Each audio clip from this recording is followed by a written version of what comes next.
tepat tanggal 17 Agustus, di hari Jumat itu, tahun 1945, jam 10 pagi, di Jalan Pegangsaan Timur, jangan lupakan, nomor 56. Nomor itu penting karena menunjukkan satu tempat tertentu. Kalau cuma jalannya saja, berarti, maaf ya, proklamasi berlangsung di jalan. Ini ada nomornya, nomor itu menunjukkan kedudukan tempat. Ini jalan, jalan apa namanya Pak? Kistu Kencana, ya, Wisnu Kencana Timur, nomor 27, Masya Allah. Nomor 27 tempat ini. Kalau cuma Wisnu Kencana saja di jalan. Pertanyaan saya, kenapa tidak pernah dijelaskan dalam buku sejarah? Siapa yang punya rumah tempat yang nomor 56 itu? Jalan Pegangsaan Timur nomor 56. Rumah siapa nomor 56 itu? Ternyata itu rumah seorang pengusaha Muslim keturunan Yaman yang sangat cinta dengan negara kesatuan Republik Indonesia ini. Beliau mewakafkan rumahnya untuk kemerdekaan bangsa Indonesia. Namanya Syekh Faraj bin Marta. Mewakafkan rumahnya untuk proklamasi kemerdekaan Republik Indonesia. Insinyur Soekarno datang ke situ dalam keadaan masih lemas, ada kemudian penyakit dalam tubuhnya, maka diberikan oleh beliau madu Yaman di malam harinya. Siang-siangnya sudah fresh, dalam keadaan yang baik, maka digelorakanlah kemudian di sampingnya ada Bung Hatta, proklamasi sampai dengan ujungnya. Teman-teman, proklamasi 17 Agustus tahun 1945 itu memiliki saham yang kuat dari pertemuan-pertemuan dan perjuangan para ulama. Karena itulah teriakan takbir yang digelorakan oleh Bung Tomo dari Surabaya itu, Allahu Akbar, Allahu Akbar. Terjemahan takbir itu kalau diterjemahkan dalam bahasa Indonesia adalah Allah yang maha besar, Allah yang maha kuasa. Kalimat Allah yang maha kuasa itu negara kesatuan Republik Indonesia mengapresiasi dan menanamkan dalam undang-undangnya. Baca pembukaan undang-undang dasar. Atas berkat rahmat Allah yang maha kuasa. Kalimatnya Allah, tidak ada yang lain lagi. Atas berkat rahmat Allah yang maha kuasa, dan dengan didorongkan oleh keinginan luhur. Jadi keinginan luhur itu diletakkan di akhir setelah Allah yang maha kuasa.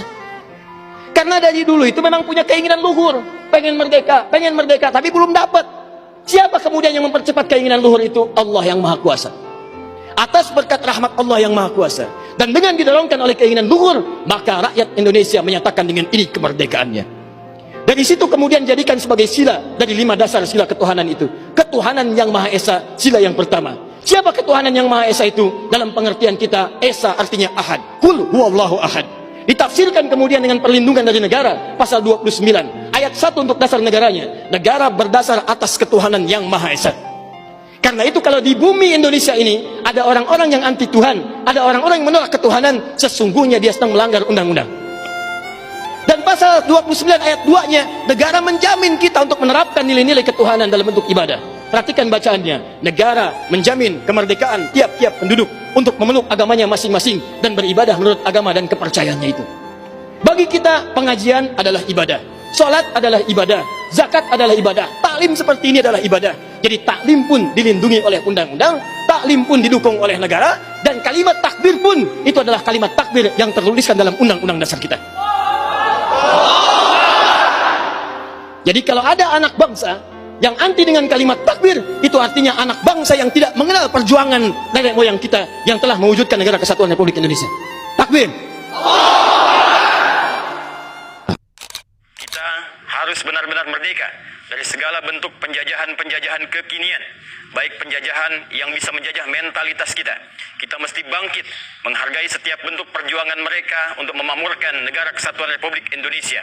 Bebaskan dari kita, bebaskan negara kita, bebaskan bangsa kita dari segala bentuk penjajahan-penjajahan baru. Bebaskan dari mentalitas yang buruk, bebaskan dari korupsi, bebaskan dari narkoba, bebaskan dari segala bentuk tindakan kriminalitas, agar negara kita berdaulat dan merdeka sepenuhnya, makmur bangsanya, rakyatnya, dan bisa menjadi negara terbaik di muka bumi ini, sehingga kita khususnya selaku muslim bisa berpulang kepada Allah Subhanahu wa taala dengan penuh kebanggaan, bangga bisa membangun bangsa negeri kita, dan bangga menjadikan itu semua sebagai ibadah kepada Allah Subhanahu wa taala. Ingat, setiap kita melihat bendera merah dan putih, merah adalah bentuk pengorbanan dan putih adalah bentuk bekal kita kembali kepada Allah saat kita memasuki alam kubur kita dengan membawa nilai-nilai kebaikan untuk kita persembahkan dalam hisab kita di hadapan Allah Subhanahu wa taala.